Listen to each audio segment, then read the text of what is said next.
Magandang araw ho sa inyong lahat mga kababayan. Ako po si JDB, ang inyong abang lingkod. Pag-usapan natin ngayon itong co-ownership with China. Itong joint exploration with China is co-ownership, sabi po ni dating Pangulong Duterte noong 2018. So throwback kapalpakan lang po tayo. Mainam yan, sabi niya. Mainam yan kesa sa giyera. Yan yung reaction po niya dyan sa offer ng China. Right, ito po yung katawan ng balita. Pero maalala ko lang po, hindi ba't nung panahon ni Gloria Arroyo noong 2005, merong Joint Seismic Marine Undertaking or JSMU na kung saan Pilipinas, China, ito yung tripartite agreement na exploration po na gagawin diyan. So, anong ginagawa rito ni dating Pangulong Duterte? Simple lang. Ito pong kanyang ito pong kanyang ginagawa kasi dito ay yung sinasabi niya diyan ay maliwanag po na ito po ang JMSU 2.0. But this time, wala na po si Vietnam. Ito rin ang sinasabi ni Harry Roque na sinasabi niya sa isang vlog niya na pumayag na nga po ang China sa atin na 60-40. 60% ang sa Pilipinas, 40% lamang po ang sa kanila. Alam niyo ho, totoo po yung sinabi na yan ni Harry Roque na pumayag po sa joint exploration and extraction and utilization ang China. Bakit naman pumayag? Gusto nila, pakialam natin doon. Diba? Pumayag daw po. Kaya lang, hindi natuloy. Alam niyo, kaya nga doon na lang isinusulong po yan ni dating Pangulong Duterte na mabago ang saligang batas noon. 'Di ba? Ang sabi niya noong 2018, if, if you do not like federalism, ah, at least you change the constitution ng ina nyo para mabago ang buhay ng bansang ito. 'Di ba? Kasi nga po, ang paniniwala niya kapag natuloy itong joint exploration or yung JMSU 2.0, magbabago ang lahat. Yayaman ang Pilipinas kasi 60% ng biyaya ang mapupunta sa atin. Now, the problem is, hindi nangyari dahil po ang ating mga tarantadong senador noon at ngayon natutol sa foreign direct investment. Nas itong mga negosyanteng dayuhan ay payagan na makapag-manage ng kanilang negosyo. Pwede silang magnegosyo, pero under the Constitution, hindi sila pwedeng maging majority, tapos hindi sila pwede na mag-manage ng kanilang negosyo. Okay naman po sana na magkaroon tayo ng FDI, pero wag naman sana ang China ang ganid ang makikinabang. Wala silang isang salita, mahirap pagkatiwalaan po. Alright, so ngayon, ito yung kay Gloria Arroyo naman, ng GSMU, yan po ay exploration lang naman daw po. Ang tanong nga paano kung meron kayong mahagilap? Well, alam niyo ho, ito po yung ibinasura na ng Korte Suprema, yung JSMU. Pero, kailan lang po nila binasura yan? 2005 ito, pero 2021 lang yata yun eh. Ito yan, no? Nasaan na yun? Mamaya, makikita niyo yun. Diretso na natin to. Okay, ngayon ito po yung balita. Again, that was March 1, 2018. Uy, March pa lang ngayon, ano? Ayan. Call it ownership, sabi ni Daddy Diggs. Tawagin na lang natin na ka-may-ari. Kasosyo, ganun. Yan, co-ownership. Alam nyo, pag sinabi natin co-ownership, mas malala pa po yan sa joint exploration. Sa joint exploration. 'Di ba? Kasi yung joint exploration, hindi po yan sinasabi diyan na co-ownership. Kung hindi, it is like a consortium, it's like a partnership na meron kayong gagawin para sa kapakinabangan ninyo pare-pareho. And it so happen, what makes it illegal or illicit ay labag po sa constitution natin na restrictive ang economic provision, yung 60-40. Diba? Kung walang 60-40, valid yan. Oh.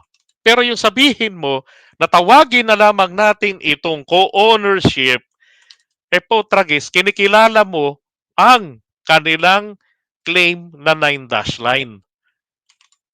Yan po. Lang yung buhay ito. I just figured out po, nung nagre-ready tayo ng content na to kanina, lang yung buhay ito. May attempt na pala noon na ipamigay na naman ang ating bansa, co-ownership.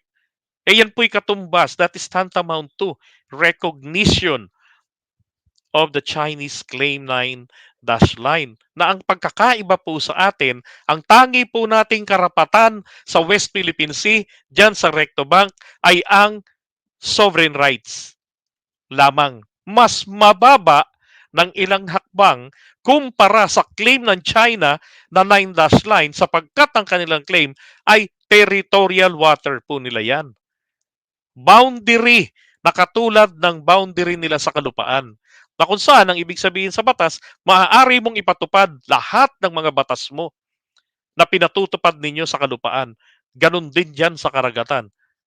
Kung bawal dyan sa kalupaan ninyo ang magyosi, pero pag sa labas na po ng sa dagat na, pwede nyong ipatupad ito. Dito sa Pilipinas, na ang atin po namang basihan ng claim dyan ay ang provide ng UNCLOS na 200 nautical miles para sa ating exclusive economic zone hanggang 12 nautical miles lamang po mula sa ating dalampasigan, pwede nating ipatupad ang bawal ang magyosi. Beyond the 12 nautical miles, up to the 200 nautical miles po, hindi ho natin pwedeng ipatupad ang mga batas natin sa lupa. Okay? Pero provide po dyan ang exclusivity sa atin po, sa mga Pilipino. Yun naman ang benefits niyan. So kita nyo na yung dalawang pagkakaiba. Okay? Dito pa lang dapat nahuli na to noon nahuli na rin ito, nag-gets na to dapat. Sorry, hindi pa po ako vlogger nito. I started 2017 pero biking ako noon Nag full-time, bagong-bago pa ako nito. Bike pa ako nito, tapos hinahaluan ko ng call center, hinahaluan ko ng konting politics. Okay. Sabi niya rito, let's call it co-ownership. Okay, etong Chinese offer na joint exploration of the resources in the disputed areas in the West Philippine Sea. It's better done, sabi niya, mainam na yan kaysa gira. Sa Marawi City niya yan dinaos may sinabi. Di ba? So, etong joint exploration na kung saan kinikilala niya na pagmamay-ari rin naman ng China yung West Philippine Sea. Much better na raw yan kaysa gira. Anak ng putya. Yan. It's better than going to war. Nice. And the president, who has been criticized for being too soft on China's territorial claims in the West Philippine Sea, the part of the South China Sea within the country's 370 kilometers exclusive economic zone. 200 po plus yung sobrang 170, ito yung extended continental shelf ba yung tawag doon? And then said he had no desire to enter into a battle that could result in the massacre of Filipino soldiers. Kasi nga po, kung yung maaalala, sabi naman niya rito, it's like a ownership lang naman din daw. It's like the two of us would own that. Tangina ng buhay yan, oo. Bakit niya po yan sinasabi? Diba? Ang sakit sa bangs nito, pangungumbinsi niya to Sabi niya, it's like co-ownership. It is like the two of us na magmay-ari niyan. Diba? Parang kaming dalawa, o parang tayong dalawa ang nagmamay-ari. Hindi mo pa sinabi na kanila na lang yan. Kasi ngayon pong di na siya presidente, ipamigay na lang sa China. Ayos. Sipin mo kung wala tayong extension, wala tayong term extension, definitely mananalo pa rin si PRRD nung nakarang halalan. Kung ang stand niya nitong nakaraan ay ipamigay na yan sa yung West Philippine Sea, talaga malamang sa malamang, pati itong mga congressman natin na mga sipsip, mga balimbing, kung saan may pakinabang na pera, doon po kumakapit. Malamang po, inaprobahan pa yan ng mga walang hiya. Di ba? Iba mga politiko noon sa politiko ngayon.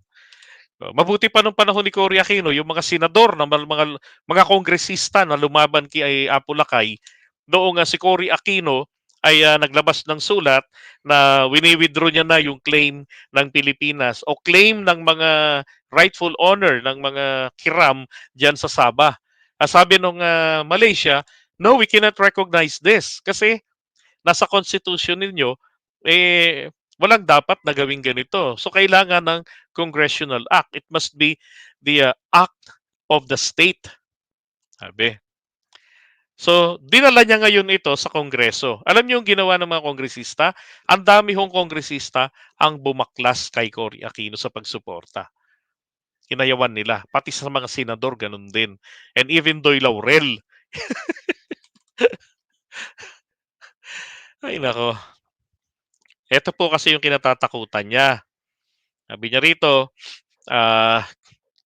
yung sinabi daw, naalala, ito, insidente pong ito, there would be trouble.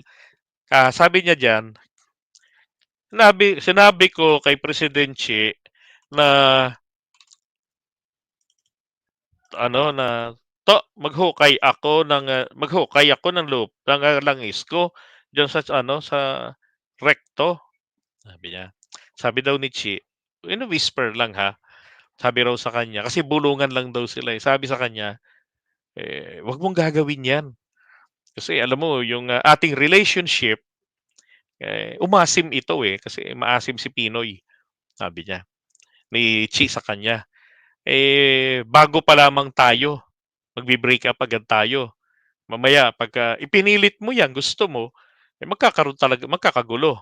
Yun ang sinasabi niya na, tinakot daw siya ni President Chi na if you insist to dig your oil or to dig oil, there might be trouble. Natakot ang mama. Pero alam niyo ako, hindi po ako naniniwala na sinabi sa kanya yan ni President Xi. Kasi kung sinabi niya yan, dapat yan, may black and white yan. Kasi merong interpreter, di ba? Ibig bang sabihin, pag nagbubulungan sila, yung interpreter hindi makikinig? Kaya nga ang biro ko nun yung bang interpreter, pagka nakikinig ng bulungan nila, pag magsalita, pabulong din ba? Isa pa, kapag kabubulong ka sa isang tao, you're doing this privately, di ba? Gusto mo kayo lang. Marunong pala siya mag-Chinese. O either si President Xi ang marunong mag-Bisaya. Lang yung buhay ito. Di ba? Pinanakot sa atin para hindi siya makakontra, magkakagyera. Kaya sabi niya, much better na ito kesa sa makipagyera. Ayos ang buto-buto. Diba? Gloria Arroyo naman, JSMU. 2.0 yung kay dating Pangulong Duterte. Hanapin natin yung sa Supreme Court. Ito po. Ngayon, yung JSMU ng 2005, binasura lamang ng Supreme Court ito. Makalipas po ang dalawang presidente. Wow, grabe ang Supreme Court natin. Napakatalino. Napakasimple lang ang nakasaad sa Constitution. Easy. Pati mismo sa UNCLOS, hindi pa nila na-gets.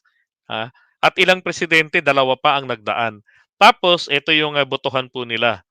12-1 en banc. Yan ang kanilang naging desisyon. At sinasabi rito kasi nila, ito daw pong pre-exploration activity, sabi, is of no moment.